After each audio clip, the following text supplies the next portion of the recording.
ওই সাইন্টের নাম ছিল ভ্যালেন্টাইন। ও নিজে ছিল একজন চরিত্রহীন, ছোট ছোট মেয়েদেরকে ফুসলিয়ে ফাসলিয়ে বিছানায় নিত এবং ওটাকে সে বৈধতা দেওয়ার চেষ্টা করত। ওদের জেনারেশন, ওদের প্রজন্ম তো এরকমই, দেখেন না আপনারা পশ্চিমে ওদের ওখানে, ওদের তো ফ্রি সেক্সের দেশ, কি বলে ফ্রি সেক্সের দেশ, মানে যে যার সাথে ইচ্ছা সেক্স করতে পারে। এখানে বৈবাহিক সম্পর্ক করে সেক্স করতে হবে জরুরি না, ওখানে যে যার, এটা বাক স্বাধীনতা, ওদের ব্যক্তি স্বাধীনতা। ইচ্ছা হলে একজন মদ খাইলেও গিয়ে রাত কাটাইলেও কোনো সমস্যা নাই, ইচ্ছা হলে একটা ছেলের সাথে রাত কাটাইলেও কোনো সমস্যা নাই, ইচ্ছা হলে একটা হিজড়ার সাথে রাত কাটায় কোনো সমস্যা নেই। ইচ্ছা হইল, মানে কি বলবো, একটা ছেলে 5টা মেয়ের সাথে একসাথে জেনা করলো তাও সমস্যা নেই, 5টা ছেলে মিলে একটা মেয়ের সাথে জেনা করলো কোনো সমস্যা নেই। এইগুলো আরও ভিডিও করে করে করে করে ইন্ডাস্ট্রি বানাইছে। ওই ইন্ডাস্ট্রির নাম দিয়েছে porn industry. Industry porn industry, এগুলো যেগুলো অনলাইনে দেখানো হয় এগুলো কোনোটা বাস্তব না, রিয়েল না, এগুলো শুটিং করা। এগুলো কি জাস্ট যেমন নাটক সিনেমা আপনারা দেখেন শুটিং করা, এগুলো কি বাস্তব? স্ক্রিপ্ট লেখা হয়, 10টা ক্যামেরা থাকে, লাইট ক্যামেরা অ্যাকশন, তারপর শুটিং শুরু হয়। ঠিক পর্ন ইন্ডাস্ট্রিটা এরকম একটা ইন্ডাস্ট্রি, এটা কোনো রিয়েল কিছু না। ওইটা সারা দুনিয়ার মানুষকে এরকম নগ্নতা ছড়িয়ে দিয়ে ইন্টারনেটের মাধ্যমে প্রত্যেকটা দেশে দেশে পুরা দুনিয়া ছড়াই দিল। এই হলো এই সভ্যতা। ওই সভ্যতার এই ছিল সাইন্ট বলা হয়, মানে সেইন্ট, ধর্মযাজক। জেনা করতো, এর বৈধতা দেওয়ার চেষ্টা করতো। তো ওই সময়ে যে রাষ্ট্রপ্রধান ছিল, ওর নাম সম্ভবত ক্ল্যাডিয়াস না কি জানি হবে, আমার মনে নাই, অনেক দিন আগের পর, মেবি দ্বিতীয় ক্ল্যাডিয়াস হতে পারে, নামটা ভুলও হতে পারে, দেখে নিয়ে চেক করে। এ আবার ছিল একটু সৎ, এ দেখছে না এগুলো তো চলবে না, এরকম ধর্মের নাম দিয়ে আপনি মেয়েদের সাথে এরকম করবেন, কি বলে নষ্টামি করবেন, এগুলো চলবে না। ওকে ধরে জেলখানায় ঢুকাইছে।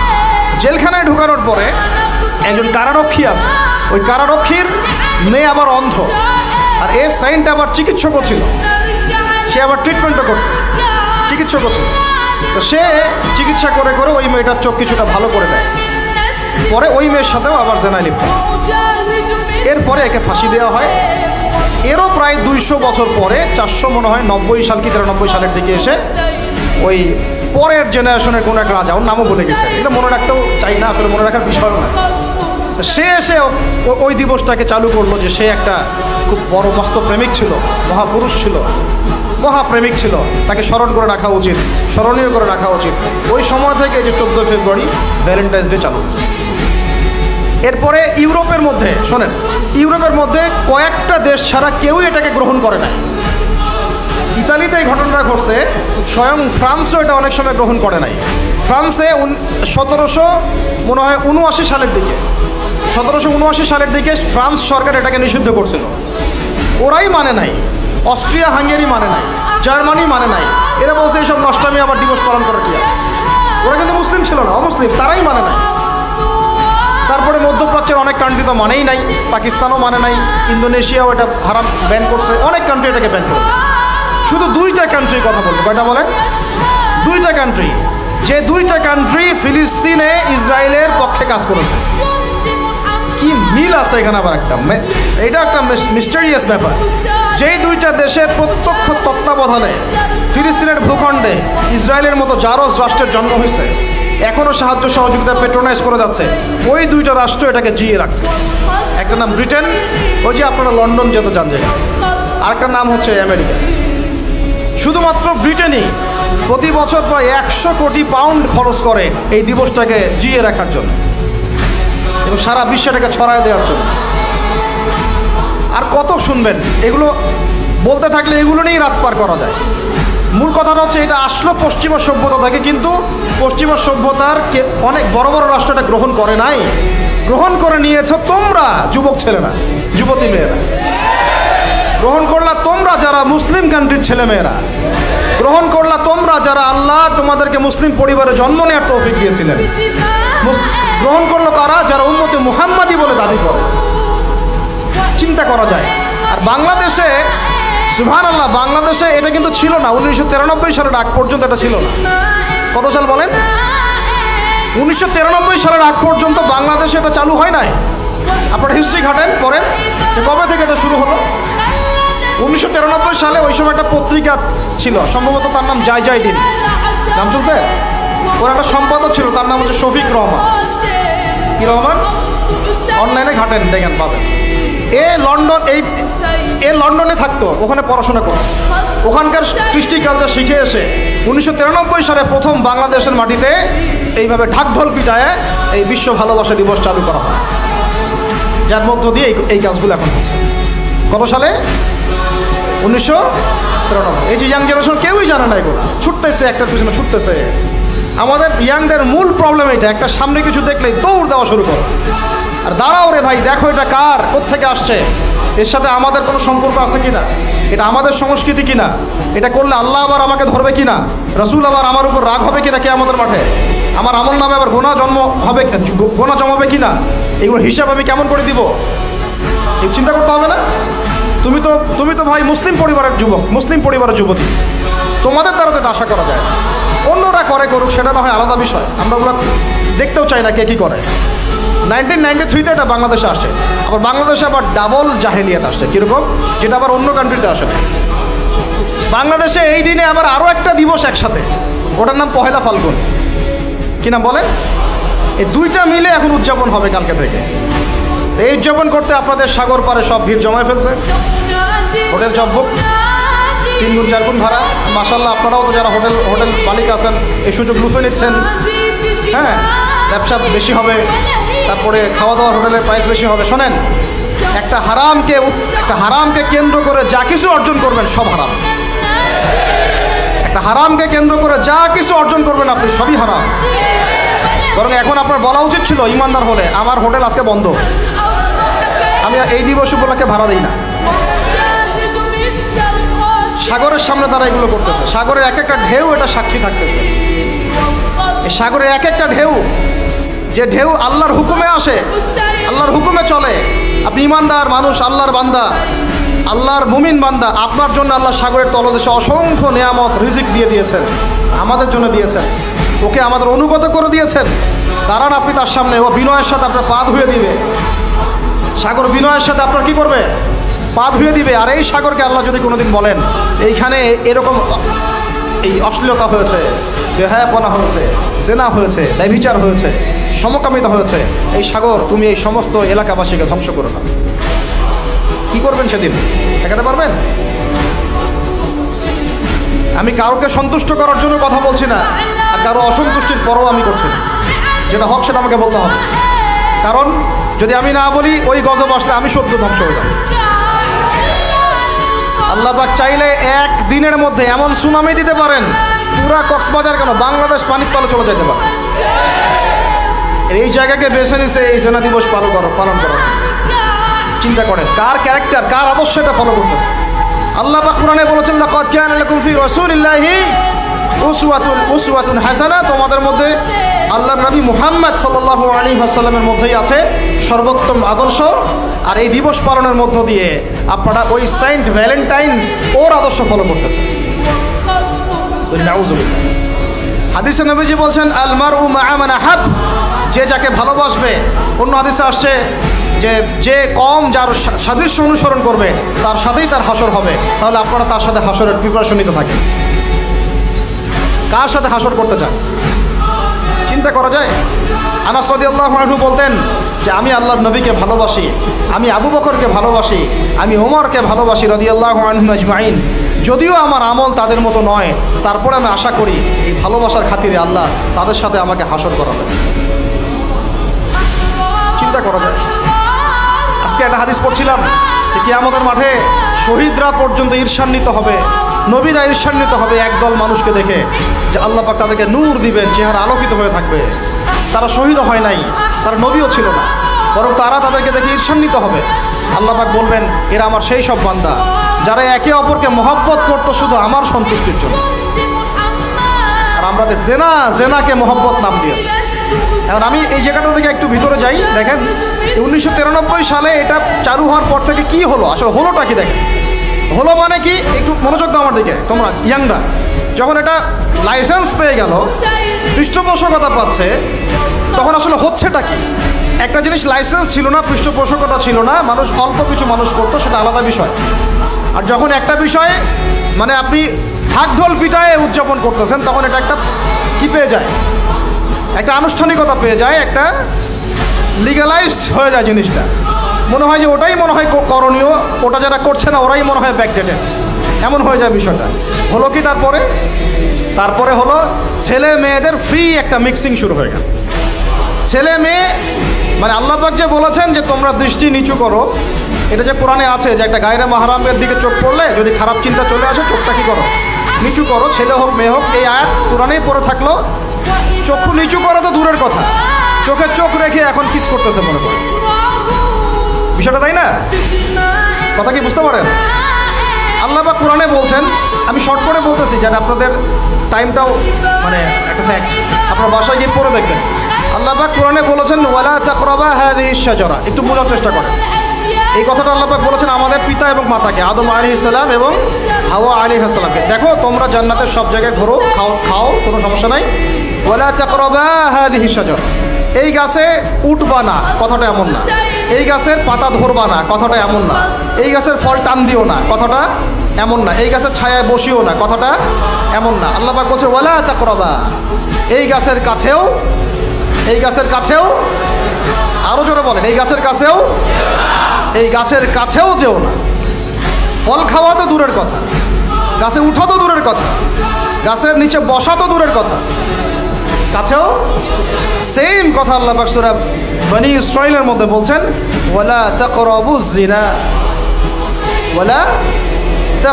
জিনা, তোমরা জেনার কাছেও, বলা হয় নাই যে তুমি দেখা সাক্ষাৎ করো না, ভ্যালেন্টাইন্স ডে পালন করো না তথাকথিত, তুমি ওর হাত ধরো না, তুমি ওর দিকে খারাপ নজরে তাকিও না, তুমি ওকে কিস করো না, তুমি সব করো কিন্তু মানে বিশেষ কাজটা করো না, তার সাথে অন্তরঙ্গ মিলিত হয়েও না, এগুলো বলা হয়।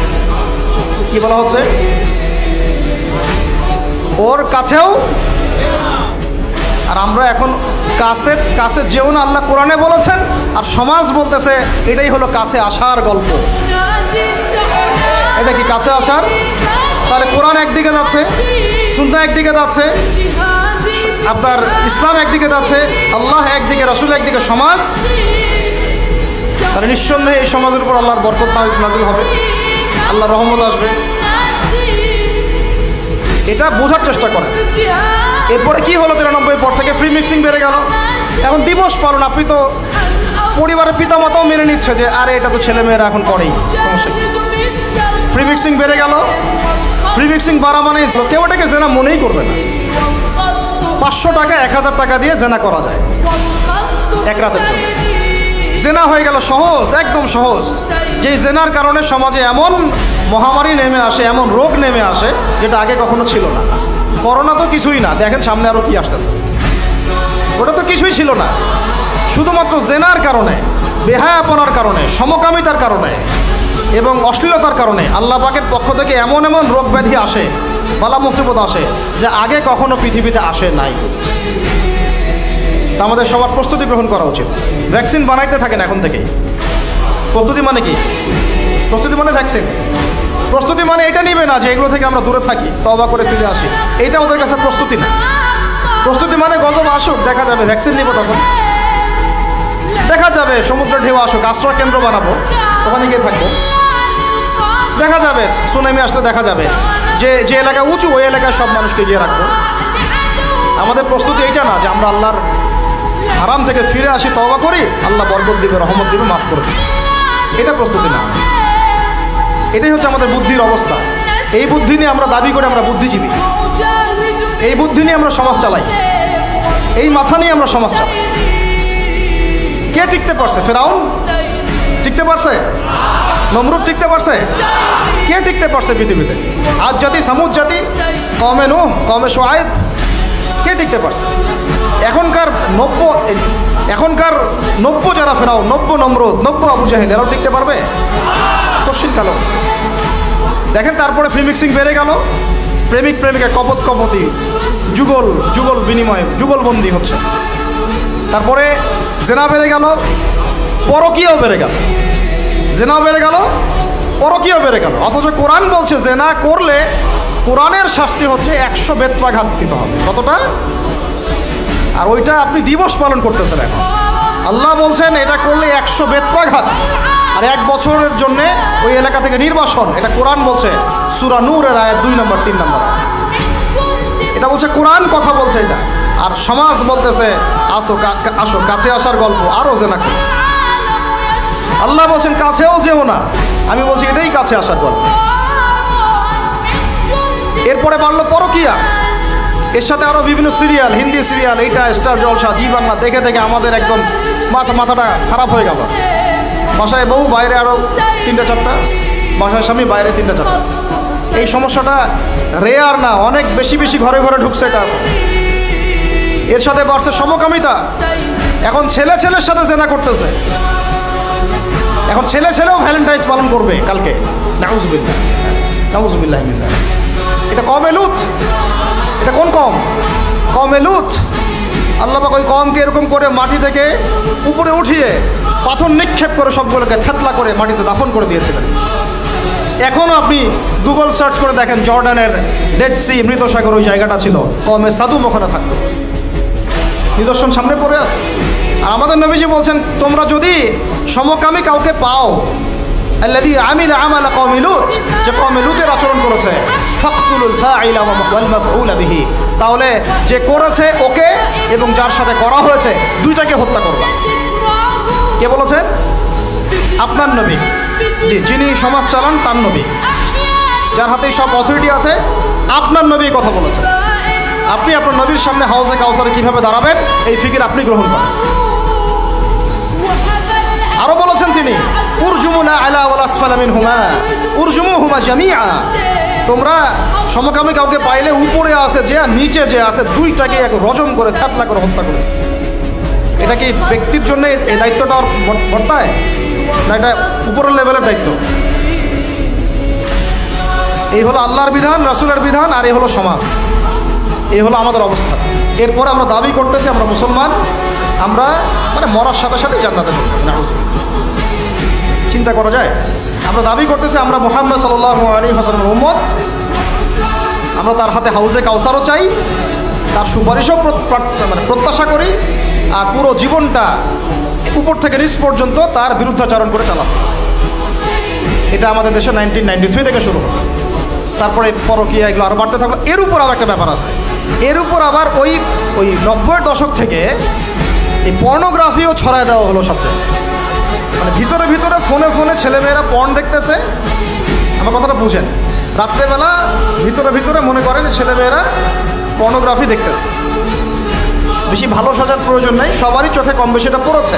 যারা অনলাইনে ঢুকেছেন জীবনে একবার হলেও তার চোখে পড়বে, এটা অনলাইনের ফিতনা, তাই না?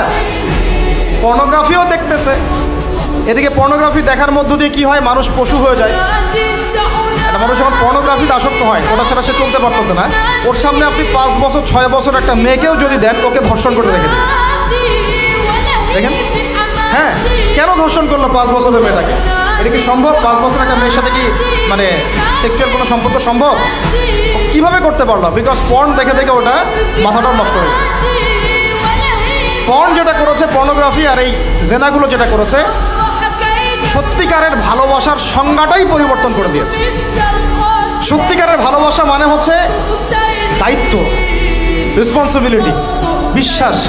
ভালোবাসার মানুষ ভালো থাকে এটা চাওয়া, তার উপর আমার জিম্মেদারি আছে, তাকে ভালো রাখা। ভালোবাসা মানে কি? স্বার্থ ত্যাগ করে তার স্বার্থ দেখা, তাই না? সম্মান। ভালোবাসার ডেফিনেশন কি? ভালোবাসা মানে কি? আমি আমার ওয়াইফকে ভালোবাসি, তার মানে কি আমি তার ইজ্জতের জিম্মাদার, তার দিকে চোখ তুলে কেউ খারাপ চোখে তাকাতে পারবে না। ভালোবাসি আমি তাকে, সে আমার, আমি তাকে অন্যের সামনে শো করতে পারবো না, সে আমার। ভালোবাসা মানে আমি তাকে বিশ্বাস করি, আমি তাকে কি করি? বিশ্বাস করি, আমি তার প্রতি আমার আত্মবিশ্বাস আছে, কনফিডেন্স আছে। ভালোবাসা মানে আমি তাকে সম্মান করি, আমি তার সম্মান বুঝবো। তো পর্ন আর জেনা যেটা করলো, ভালোবাসার সংজ্ঞাটাই পরিবর্তন করে দিল। এরা ভালোবাসার সংজ্ঞা দিল, ভালোবাসা মানে হলো যৌনতা। ভালোবাসা মানে জাস্ট সেক্সুয়াল রিলেশনশিপ, আর কিচ্ছু না। এরা যদি একে অপরকে সত্যিই ভালোবেসে থাকে, তাহলে আগামীকাল এদেরকে বলেন যে জেনা মুক্তভাবে বিয়ে করে ফেলো দেখি, এদের মধ্যে 80% এটা করবে না। কারণ তাহলে ভালো ভালো যদি এতই বাসো তা হাতটা ধরিও না তুমি, আল্লাহ পাক হাত ধরতে নিষেধ করছেন। তুমি পরিবারের মাধ্যমে প্রস্তাব পাঠাও, মোহর ফিক্স করো, করে বিয়ে করো। ভালোবাসো যদি, তাহলে তাকে নিয়ে সন্তুষ্ট থাকো, তার সম্মানবোধ রক্ষা করো, তার দায়িত্ব নাও। তার কি নিবা? দায়িত্ব নাও। ভালোবাসার ডেফিনেশন চেঞ্জ করেছে এরা। একটা মেয়েকে ভালো তুমি যদি বেশেই থাকো ছেলেটাকে, তাহলে তুমি তার সাথে কিভাবে এভাবে হারাম জেনায় লিপ্ত হতে পারবে? তোমার তো বলা উচিত ছিল যে আমি একজন মুসলিম মেয়ে, আমি এসব জেনাতে যাব না। আমাকে যদি আপনি পছন্দ করেই থাকেন, আমার বাবার কাছে প্রস্তাব পাঠান। সিম্পল। এরপর পরিবারের মাধ্যমে আহাদ হবে, তারপরে আমরা আক্ত হবে, সেখানে আমাদের মোহর থাকবে, সাক্ষী থাকবে, আল্লাহর কালিমা সাক্ষী রেখে আমরা বিয়ে করে ফেলি। এইগুলোর মধ্য দিয়ে ভালোবাসার ডেফিনেশন চেঞ্জ করে দেওয়া। ভালোবাসার মানে যেটা ছিল সম্মান, ওটার নাম হয়ে গেল এখন যৌনতা।